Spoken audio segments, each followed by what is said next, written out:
صل على سيدنا محمد وعلى آل محمد وبارك وسلم صلاة وسلام عليك سيدي يا رسول الله يا نبي الله يا حبيب الله.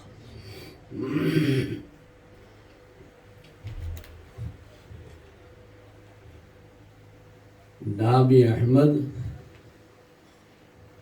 چونچنی یاری کند.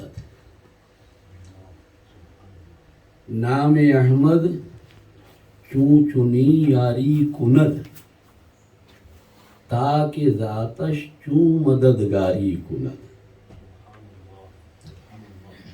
نام احمد چون حصار شد حسین. نام احمد چون حصار شد حسین تاکہ باشد ذاتیاں روح الامین. ہست قرآن حال ہائے انبیاء ماہیان بحر پاکے کبریا.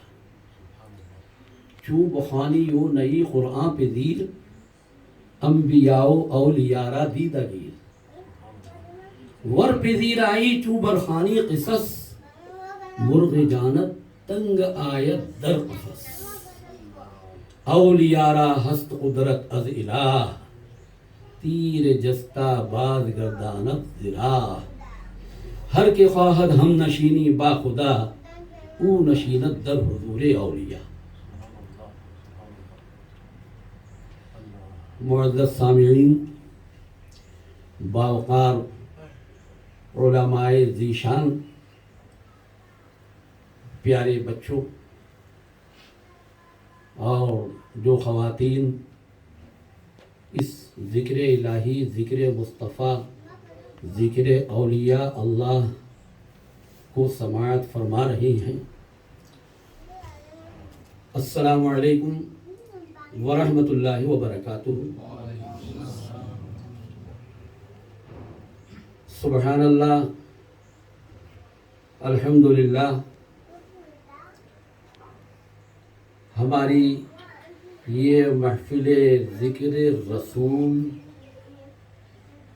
ذکر عز و جل جو صاحب خانہ نے منعقد کی، بڑی ہی متبرک اور مبارک نورانی مجلس ہے.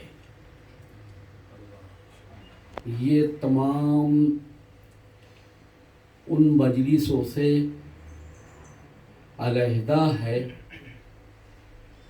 کہ جن میں ذکر رسول یا ذکر مصطفیٰ نہیں ہوتا ہے. سبحان اللہ. کیوں؟ اس لیے کہ جہاں ذکر الہی اور ذکر مصطفیٰ، ذکر رسول، ذکر اولیاء اللہ ہوتا ہے تو وہاں ملائکہ رحمت جو ہیں اس مجلس میں جتنے بھی بیٹھے ہوئے غلامان مصطفیٰ ہیں سب کو گھیر لیتے.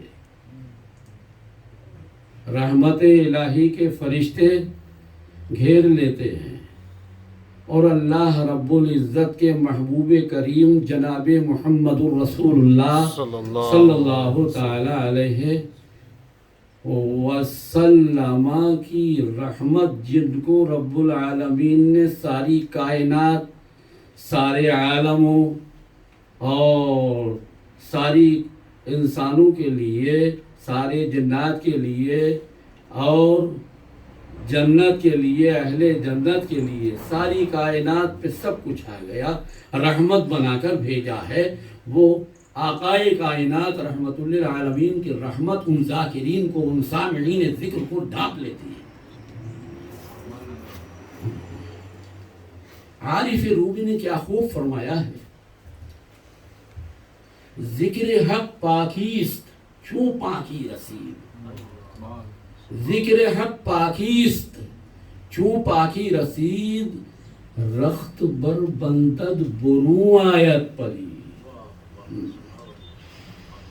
ارے ذکر الہی کو معمولی امر، معمولی بات نہ سمجھو، معمولی چیز نہ خیال کرو، چونکہ ذکر الہی جو ہے وہ تمام قدورتوں سے پاک ہوتا ہے، ہاں، اور پاک کرنے والا ہوتا ہے۔ یوں سمجھو کہ پاک کرنے والا جب پانی آ جاتا ہے تو ساری پلیدی دور ہو جاتی ہے، کپڑا بھی پاک ہو جاتا ہے، جسم اور باڈی بھی پاک ہو جاتی ہے، برتن بھی پاک ہو جاتے ہیں، روم بھی پاک ہو جاتا ہے، ہر چیز پاک ہو جاتی ہے۔ تو عارف رومی فرماتے ہیں کہ جب انسان کے دل پر مومن یا مومنہ کے دل پر گناہوں کی وجہ سے زنگ اور ناپاکی آ جاتی ہے تو ان قلوب کے دلوں کے زنگ اور پلیدی کو دور کرنے والی صرف ایک ہی چیز ہے، اور وہ اللہ کا اور اللہ کے رسول صلی اللہ تعالی علیہ وسلم اور اولیاء کرام کا ذکر ہے۔ سبحان اللہ۔ فرماتے ہیں ذکر حق پاکیز اللہ رب العزت کا ذکر ہے، اس کے حبیب کریم صلی اللہ تعالی علیہ وسلم کا ذکر پاک، یہ سب پاک اور طاہر اور کلین اشیاء ہیں۔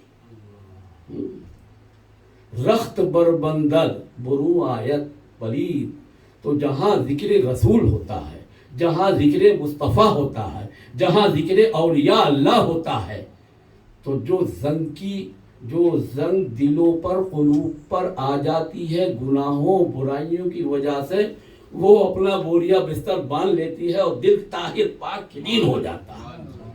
سبحان اللہ۔ اشعار میں نے عارف رومی حضرت علامہ مولانا جلال الدین رومی رضی اللہ تعالیٰ عنہ کہ جن کا مزار اقدس ہونیا ترکی استنبول کے قریب ہے، یہاں کے بہت سے لوگ ترکی گئے ہیں، ان کے مزارات مقدس کی زیارت بھی کی ہے۔ سبحان اللہ۔ میری بھی آرزو ہے، دلی تمنا ہے، اور انشاءاللہ ایک دن ضرور آمین۔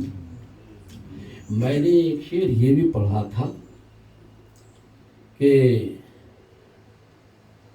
نام احمد چون حصار شد ہسی، تاکہ نورش ذات روح لگی، نام احمد چون چنی یاری کند، پہلا شعر یہ تھا، تاکہ ذاتش چون مددگاری کند۔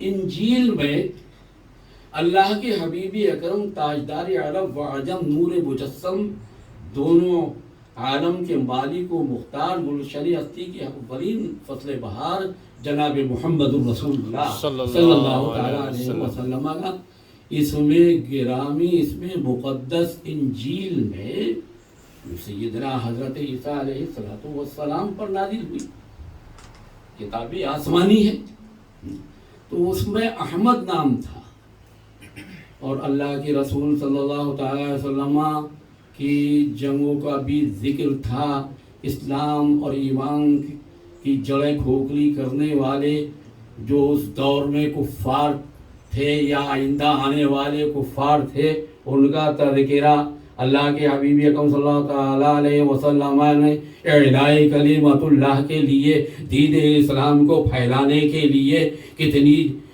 جنگیں صحابہ کرام کے ساتھ غزوات کیے ہیں، لڑی ہیں، ان کا بھی ذکر تھا۔ تو جب اللہ کے رسول صلی اللہ علیہ وسلم کا نام اقدس انجیل میں احمد آتا تھا، تو جو رسول اللہ کے حبیب اکرم صلی اللہ علیہ وسلم سے محبت کرنے والے تھے، تو نام اقدس احمد کو جب پڑھتے تھے تو انگوٹھے چوم کر آنکھوں سے لگا لیا کرتے تھے۔ دوسرا فرقہ بھی تھا بے ادبوں کا، وہ جب ان کو دیکھتا تھا کہ یہ احمد کے نام کو چوم کر انگوٹھے آنکھوں سے لگا لیتے ہیں، تو یہ سب بدعت ہے، غلط ہے۔ آج کل بھی ایسے لوگ ہیں، آپ جانتے ہیں، تو وہ بڑی حقارت کی نظر سے دیکھتے تھے، ان کو ذلت کی نگاہ سے دیکھتے تھے، یہ بہت گھٹیا لوگ ہیں، یہ خیال کرتے۔ تو چنانچہ اللہ رب العزت تبارک و تعالیٰ نے ان دونوں فرقوں کی امتیاز کو بتا دیا۔ اس دور میں ایک ظالم و جابر بادشاہ تھا، وہ اپنے آپ کو خدا کہلواتا تھا، اپنی پرستش کراتا تھا، اور اس نے ان لوگوں کو جو مطلب یہ کہ حقارت کی نگاہ سے دیکھتے تھے، ان کے جان اور مال کو سب تباہ و برباد کر دیا اور بڑے ظلم کے پہاڑ ڈھائے، اور جو آقائے نامدار مدینے کے تاجدار جناب محمد عربی روح فدا صلی اللہ تعالی وسلم کے نامی اس میں اقدس کا ادب و احترام کرتے ہوئے ادب اور تعظیم کی روح سے انگوٹھے چوم لیا کرتے تھے، تو اس ظالم و جابر بادشاہ نے ان کا بال بیکا نہیں کیا، ان پر کوئی حملہ نہیں کیا۔ اسی کو عارف رومی نے بیان فرمایا ہے کہ نام احمد کیوں چنی یاری کند، تاکہ نورش کیوں بددگاری کند۔ ارے جب اللہ کے حبیب اکرم صلی اللہ تعالی وسلم کے نام اقدس کی یہ تاثیر ہے، یہ اثر ہے کہ آپ کے نام کے ادب کرنے والے ظالم و جابر بادشاہ کے ظلم و ستم سے محفوظ رہتے ہیں، تو آپ کی ذات پاک کا کیا عالم ہوگا۔ وآخر دعوانا ان الحمدللہ رب العالمین۔ اور بھی اشعار